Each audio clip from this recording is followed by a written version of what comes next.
Hello les amis, comme vous le voyez, j'ai encore des progrès à faire dans la qualité des images. Alors je ne sais pas pourquoi la vidéo précédente est moins lumineuse que celle d'avant, et ça risque d'être le cas pour celle-ci. Mais finalement, l'important c'est le contenu plus que le contenant. Et puis la lumière, rassurez-vous, elle est à l'intérieur du message et pas forcément dans le spot ou sur le spot qui me filme. On va continuer l'aventure, donc qu'est-ce qui se passe après notre décès. Donc l'âme, que je vais appeler âme personnalité, qui est finalement l'âme originelle, que l'on a tous et qui est entre guillemets parfaite, euh, qui a comme bagage supplémentaire la somme des expériences terrestres réussies et les autres moins réussies. Donc en gros, les choses que l'on a apprises et puis celles que l'on n'a pas apprises et où il va falloir revenir. Donc en gros, ce qu'on appelle le karma. Cette âme va remonter sur les autres plans et rejoindre d'autres âmes avec lesquelles on a partagé du temps dans cette vie-ci ou dans des vies beaucoup plus anciennes. Ce qui est d'abord important d'entendre, c'est que on ne se retrouve pas face à un tribunal qui va nous juger, qui va peser la qualité de notre incarnation. En fait, ce processus-là, il va être fait de nous à nous, c'est-à-dire que c'est nous-mêmes, notre âme en tout cas, qui va observer ce qui s'est passé dans la vie précédente, et puis qui va tirer ses propres conclusions. Il n'y a pas besoin d'un tribunal extérieur qui va nous dire ça c'est bien, ça c'est pas bien, ça c'est constructif, ça ne l'est pas. On sait, et on va vite en comprendre les causes. Donc pas de tribunal qui va nous juger, qui va nous condamner, mais plus des prises de conscience, une observation de ce qu'on a fait et des compréhensions par rapport à ceci.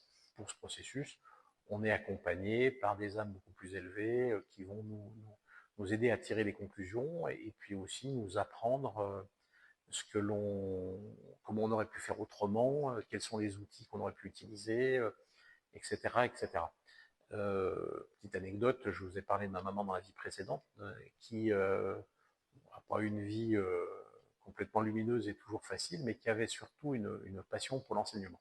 Elle avait été prof de maths dans son incarnation, et c'était vraiment quelque chose de passionnant pour elle, elle passionnée, elle aimait ça, et elle aimait surtout aider les élèves en difficulté à atteindre un niveau acceptable en maths, et pas juste aider les très bons élèves à devenir encore meilleurs. C'était vraiment une enseignante dans la et justement euh, par des communications qu'on a pu faire ensemble, on a vu que sur les autres plans, elle était enseignante. Elle enseignait aux âmes décédées finalement à comprendre ce qui était faisable de façon plus constructive pendant l'incarnation. Donc c'est quelque chose de très amusant, et de voir que l'enseignement chez elle était quelque chose de viscéral et très attaché à l'âme qu'elle est, quoi. Voilà, pour l'anecdote. Donc on va rester un certain temps à apprendre, à s'entraîner, à progresser sur les autres plans. À un moment donné, on va devoir redescendre. Quand je dis devoir, je ne crois pas qu'il y ait aussi d'obligation ou nous force, mais l'âme voulant progresser, elle ne peut pas rester avec des casseroles sur les autres plans sans aller les nettoyer. Vous voyez, c'est un peu comme si on a fait la fête un jour, on a fait un repas, on a laissé les verres et les assiettes dans la cuisine et puis on est allé se coucher. Les verres et les assiettes ne se nettoieront pas toutes seules, il va falloir un jour ou l'autre retourner dans la cuisine pour faire le grand ménage. Ben, c'est un peu ça. Donc au bout d'un moment, l'âme va devoir est invitée et va d'elle-même vouloir redescendre pour aller sur le plan terrestre, essayer de comprendre les leçons et de passer les examens entre guillemets scolaires dans l'école de la vie. Pendant longtemps, on disait qu'il fallait au moins 200 ans entre deux incarnations. J'ai l'impression que c'est plus du tout le cas. Mon sentiment, c'est que les deux dernières guerres mondiales, entre autres, ont été tellement violentes pour beaucoup d'âmes qu'un peu, vous connaissez l'adage, quand on tombe de cheval, il faut vite remonter dessus. Ben, c'est un peu ce qui se passe. C'est-à-dire que la souffrance a été telle que il valait mieux revenir assez vite pour essayer de guérir, de dépasser tout ce qui a été vécu douloureusement lors de ces deux événements significatifs. Donc c'est pour ça qu'il y a beaucoup d'âmes qui sont ici et qui étaient déjà incarnées lors de la Deuxième Guerre mondiale, que ce soit les victimes ou les bourreaux. Voilà, ça c'est quelque chose d'important. On peut aussi, une petite anecdote qui n'est pas très rigolote, mais qui fait partie de la vie. On retrouve aussi, par contre, en dehors de cette école sur les autres plans, un certain nombre d'âmes qui sont tellement choquées entre leurs croyances et puis ce qu'ils trouvent à l'arrivée, que ces âmes-là se retrouvent bloquées, on va dire, pas entre deux mondes, mais sur les autres plans, et pas avec la force de remettre en question ce qu'ils avaient cru, et sans force pour pouvoir se guérir. Donc un jour j'avais vu comme un champ où il y avait des milliers, des centaines de milliers, je ne sais pas, d'âmes allongées, c'est une image symbolique, hein, mais qui attendaient finalement de retrouver la force et l'envie de se remettre en question et d'avancer. Donc là, on ne parle pas des âmes qui sont dans le bas astral, mais celles qui sont montées et qui sont choquées par rapport à ce qu'ils ont trouvé sur les autres plans. Voilà. À un moment donné, on se retrouve avec l'envie et on se dit, ça y est, c'est bon, je veux redescendre, je veux repartir à l'aventure et je veux aller guérir et corriger et progresser sur Terre. Donc à ce moment-là, effectivement, on se met j'imagine, sur la liste des volontaires. Et on va observer dans notre famille d'âmes, ce sont des âmes avec lesquelles on s'est déjà incarné dans d'autres vies, ce sont des proches essentiellement, on va observer dans quelle famille, dans notre famille d'âmes, où est-ce qu'il y aura une opportunité d'incarnation. Donc sur Terre, il y a un couple qui fait l'amour, il y a la création d'un fœtus, et donc c'est finalement la création d'un appel d'offres.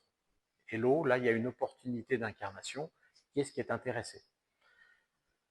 Il y a un certain nombre de volontaires qui se portent, qui veulent venir dans cette incarnation-là. Alors, sur quels critères? En fait, le couple qui a le fœtus en croissance amène un cadre de vie et surtout un cadre d'opportunité d'incarnation. Ça veut dire quoi? Ça veut dire que ça va être, est-ce que le bébé va être un garçon ou une fille? C'est pas la même chose pour une âme. Est-ce que je m'incarne en tant qu'homme noir, femme noire, blanche, asiatique, etc. Il n'y a pas de mieux et de moins bien. C'est qu'est-ce qui est important par rapport à ce que j'ai à travailler. Ce que j'explique tout le temps, c'est que une Ferrari est pas mieux qu'une voiture familiale. Si j'ai 5 enfants, une Ferrari n'a aucun intérêt pour moi. Et par contre, si j'ai 5 enfants, là, une voiture familiale où je peux mettre tout le monde est beaucoup plus intéressante. Donc, il n'y a pas de bonne ou de mauvaise incarnation, il n'y a pas de couleur de peau ou de sexe qui est mieux que l'autre. C'est qu'est-ce qui offre la meilleure opportunité pour apprendre et dépasser les leçons que je n'avais pas apprises par le passé. Bien sûr, dans les conditions, il y a le milieu culturel, il y a la génétique, il y a l'histoire familiale, et ça va être très très important, on va revenir dessus. Les blessures, les schémas familiaux, il y a le fait, est-ce que c'est une famille cultivée ou pas, est-ce que c'est dans un pays en guerre ou un pays en paix, c'est pas un détail non plus, etc., etc. Donc en fonction des blessures que je n'ai pas guéries dans les vies précédentes et en fonction des leçons que je n'ai pas apprises dans les vies précédentes, il y a des familles qui vont correspondre nettement mieux. Donc il y aura une discussion entre les âmes des parents, peut-être des frères et sœurs ou l'entourage proche, et puis l'âme de ceux qui veulent s'incarner pour comprendre qui est finalement le meilleur candidat pour tout le monde. Parce que l'incarnation d'une âme va aussi donner l'opportunité à des parents de grandir aussi et de s'améliorer également. Donc des fois les gens me disent mais j'ai jamais pu choisir une incarnation dans une famille où ça a été aussi douloureux, où il y a eu, je sais pas moi, de la violence, je me suis fait taper, battre par mes parents quand j'étais enfant, etc.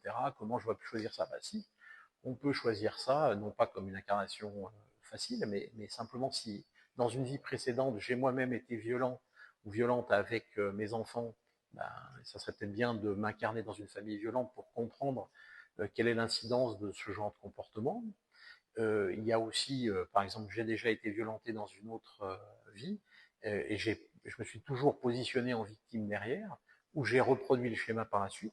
Ben là, je choisis de me réincarner dans une famille où il va y avoir de la violence, où je vais la subir, mais cette fois avec l'objectif de le dépasser, de ne pas reproduire le schéma, etc. Donc, quand on choisit un cadre familial douloureux, c'est que effectivement, on n'a pas su apprendre la leçon par le passé et qu'on doit le revivre. Donc, ce n'est pas une punition, même si c'est difficile évidemment, c'est une opportunité de grandir, de croissance et de dépasser certains schémas.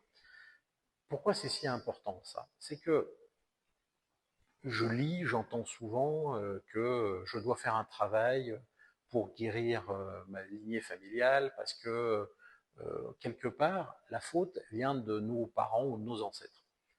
Non, la faute ne vient pas de nos parents, de nos ancêtres. La problématique est une problématique que je n'ai pas guérie par le passé. Donc je choisis une famille dans laquelle ma problématique non guérie par le passé existe, elle va être réveillée par mes parents, par mes grands-parents, pour que je puisse la guérir. Donc en fait, nos parents, nos grands-parents, nos oncles, tantes, cousins, frères et sœurs ne sont pas responsables de nos blessures, mais ont été des outils de réveil des blessures que j'avais choisi de venir guérir dans cette existence-là. Pourquoi c'est si important? C'est que tant que je pense que c'est la faute de mes parents, de mes grands-parents, je me positionne en victime. Et tant que je suis victime, je n'ai pas le pouvoir de me guérir, en fait, puisque le pouvoir de la faute ou de la blessure est venu de l'autre, c'est l'autre qui aurait le pouvoir de me guérir. J'ai pas choisi la famille la pire au monde, j'ai pas choisi la famille la mieux au monde, ça c'est mon cas personnel. J'ai choisi une famille où l'amour était pas très présent, mais pas parce que c'était des mauvaises personnes, parce qu'on leur avait pas appris l'amour, parce qu'ils ne savaient pas l'exprimer. Petite anecdote, j'ai grandi dans un village qui s'appelle M, A-I-M-E, mais mon défi à moi, c'était aimer et savoir m'aimer avant d'aimer les autres. Eh bien, clairement, j'ai eu un manque d'amour de moi dans mon enfance qui m'a conduit à avoir besoin de l'amour des autres. Ça, c'est ce que je vous ai expliqué dans une vidéo précédente. Mes parents ne sont en aucun cas responsables de ça. Mes parents ont simplement, par leur attitude, réveillé en moi ce manque d'amour qui fait que, aujourd'hui encore, je suis en chemin pour apprendre à m'aimer et pour apprendre à aimer de façon juste. Ils ne sont pas coupables, ils ne sont pas responsables, ils ont été des instruments fantastiques de du réveil de mes blessures pour que je puisse les guérir. Donc je les remercie, c'est pour ça que je peux avoir que de la gratitude pour eux, parce qu'ils ont été des instruments parfaits de ce chemin-là. Voilà. L'appel d'offres est fait, le choix se fait, finalement c'est telle âme qui va descendre dans ce corps. Pendant un moment, la connexion entre les autres plans et l'âme se fait régulièrement, c'est-à-dire que l'âme descend dans le ventre de la maman, remonte, il y a des allers-retours réguliers, c'est pour ça aussi que beaucoup de femmes apprécient les moments où elles sont enceintes, c'est parce qu'elles bénéficient aussi de cette connexion que reçoit le fœtus et le bébé depuis les autres plans. Le choix définitif de quelle âme est associée à tel fœtus, à tel embryon, tel bébé en développement, se fait autour des 3 mois. C'est pour ça que jusqu'à 3 mois, finalement, l'avortement est possible, puisqu'il n'y a pas de reliance entre une âme et ce corps en développement. Donc c'est finalement un avortement, c'est la perte d'une opportunité d'incarnation, mais pas autre chose. Par contre, après 3 mois, c'est plus la même chose. Pendant cette phase-là aussi des 9 mois, évidemment, l'âme revoit à nouveau de plus en plus qu'est-ce que c'est la vie terrestre, à travers les moments où elle est dans le ventre de la maman, revoit un peu les difficultés, revoit aussi les défis qui l'attendent par la suite. Et comme vous le savez, la différence entre la théorie et la pratique est une réalité. Et donc, vu d'en haut, on se dit, bah oui, je suis prêt à y aller, même avec un handicap physique, il n'y a pas de problème, je veux comprendre tout ça. Mais quand on est réellement dans le ventre et qu'on s'approche de la naissance, ça devient parfois beaucoup plus difficile. Et donc, c'est pour ça que certaines âmes, finalement, soit quittent le corps, ou alors il y a des naissances par le siège qui veut dire, oh, j'ai plus très envie d'y aller, ou le cordon autour du cou, etc., etc. Donc les difficultés à sortir veulent dire aussi, en théorie j'étais chaud patate, mais en pratique je suis un tout petit peu moins. Donc cette âme personnalité, donc l'âme a plus ou moins les expériences comprises par le passé, s'incarne et va naître. Au moment de la naissance, pour la maman, elle ne bénéficie plus de la connexion de son enfant avec les autres plans, donc ça peut entraîner certaines dépressions et souffrances. Et puis même pour le bébé né, on va dire que la connexion devient un tout petit peu moins permanente et constante, et cette connexion va s'effacer progressivement ou s'étioler progressivement, ce qui fait que la vie ne va pas toujours être aussi facile et qu'il va falloir apprendre à écouter notre âme qu'on a eu tendance à oublier après quelques mois ou années d'incarnation. Voilà. Et pour le bébé né, le défi commence. Il va recevoir les, les cadeaux, il va recevoir les souffrances aussi familiales, environnementales, etc., culturelles, et il va falloir donc réveiller, tout ça va réveiller ses blessures non guéries des vies passées, ces schémas non dépassés des vies passées, et maintenant il va avoir l'opportunité de, de guérir tout ça et de dépasser tout ça. Très important d'entendre, on n'a aucun défi que l'on n'a pas la force de surmonter. Je ne dis pas que c'est facile, et on voit bien avec le suicide qu'il y a des personnes qui n'arrivent pas à trouver les solutions pour dépasser, mais tout le monde a les moyens de dépasser les problématiques proposées. La vie n'est pas perverse et de dire tiens toi je vais te mettre des défis que tu n'arriveras pas à dépasser. Parfois c'est très difficile, parfois c'est vraiment compliqué, mais il n'y a pas il n'y a pas de défi impossible. Important aussi, c'est que qu'est-ce que c'est une vie réussie finalement? Pour moi, ça va être une vie où on va dépasser ces schémas et où on va être constructif.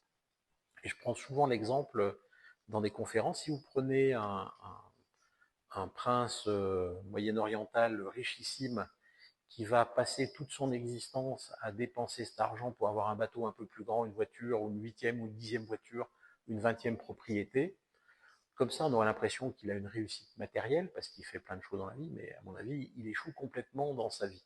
Par contre, vous avez un petit gars né dans les favelas qui, plutôt que de choisir la délinquance, devient cordonnier au bord de la rue et qui répare des chaussures avec un bout de ficelle et de la colle pour quelques pièces, et qui, grâce à ces pièces, va permettre à ses enfants d'aller à l'école jusqu'à 14 ans et de faire un petit métier d'épicier ou de je ne sais quoi aux alentours de la favelas, à mon avis, lui aura beaucoup plus réussi sa vie.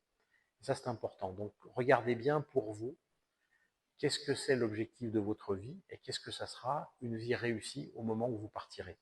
Parce que le plus important, c'est ça. Au moment où on va partir, on va se retourner sur notre existence et c'est là où on va faire le bilan. Et ce bilan-là, je vous souhaite qu'il soit le plus positif possible et que vous vous dites j'ai plutôt réussi ma vie, j'ai pas été parfait, j'ai fait des choses qui étaient constructives, d'autres qui l'étaient moins, mais globalement, l'être que je suis aujourd'hui est un être bien meilleur que ce que j'étais il y a 30, 40, 50 ans.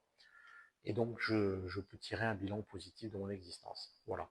Et le jour où vous partez, surtout, suivez la colonne de lumière, montez sur les autres plans, et puis, show must go on, hein, il faudra continuer. Voilà. J'espère que ça vous aura intéressé. N'hésitez pas à me poser des questions en dessous de la vidéo. Vous pouvez me joindre aussi sur le groupe Facebook Vivre en Conscience ou même sur mon site www.ericpession.com. Vous avez mon adresse mail ou mes coordonnées, n'hésitez pas. Je reste accessible à toutes et tous. Merci, à bientôt.